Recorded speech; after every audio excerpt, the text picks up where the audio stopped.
আসসালামু আলাইকুম প্রিয় শিক্ষার্থীরা, রফিকুল এডুকেশন বিডির নতুন আরেকটি ক্লাসে তোমাদেরকে স্বাগতম।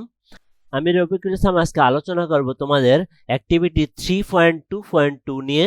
এখানে আমাদেরকে যে কোয়েশ্চেনগুলোর সমাধান করার বলা হয়েছে সেই কোয়েশ্চেনগুলো আমি তোমাদের কাছে অত্যন্ত সুন্দরভাবে সমাধানের চেষ্টা করব।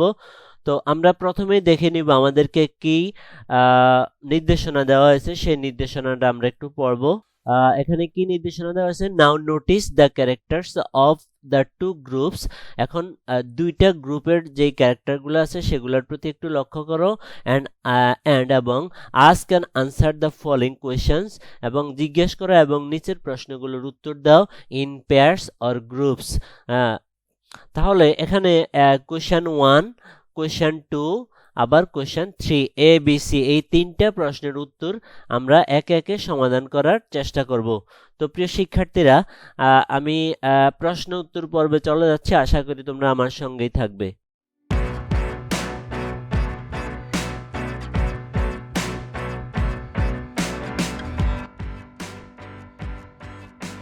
তো এই হলো আমাদের কোয়েশ্চেনগুলা।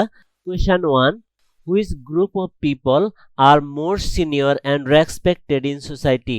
কোন শ্রেণীর মানুষ সবচেয়ে সিনিয়র এবং সম্মানিত ইন সোসাইটি মানে সমাজে? Which group of people are more senior and respected, কোন ধরনের মানুষ সবচেয়ে বড় এবং সম্মানিত ইন সোসাইটি সমাজে? তাহলে আমরা এই কোয়েশ্চেনের আনসার যদি আমরা সাজাইতে যাই তাহলে আমরা এইভাবে সাজাইতে পারি। The first group of people are more senior and respected in society.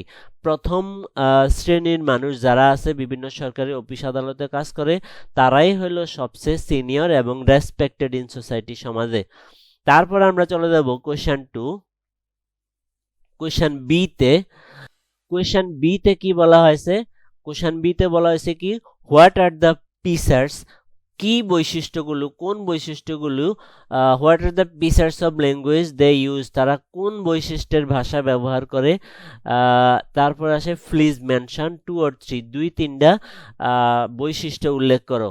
তাহলে আমরা এই প্রশ্নের আনসার যদি আমরা সাজাই তাহলে আমরা দেখতে পাবো the features of language they use আর, তারা যেই ভাষাগুলি ব্যবহার করে সেগুলো হলো, একটা হলো ডমিনেটিং ল্যাঙ্গুয়েজ। ডমিনেটিং মানে কি?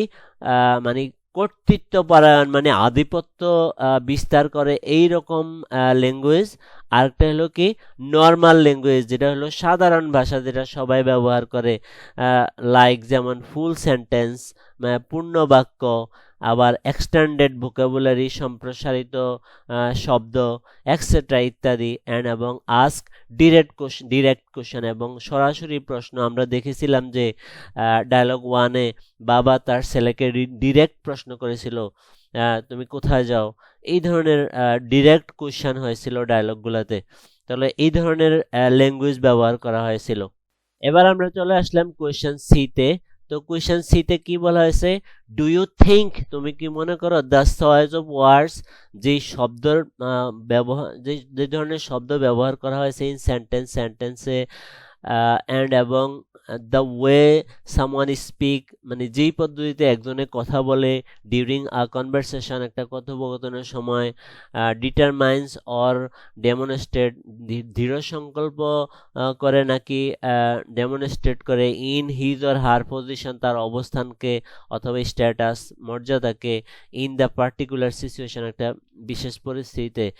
ইফ ইয়েস, তুমি যদি মনে করো আসলে এটা ঠিক আছে, এক্সপ্লেইন উইথ অ্যান এক্সাম্পল, একটা উদাহরণ সহ ব্যাখ্যা করো।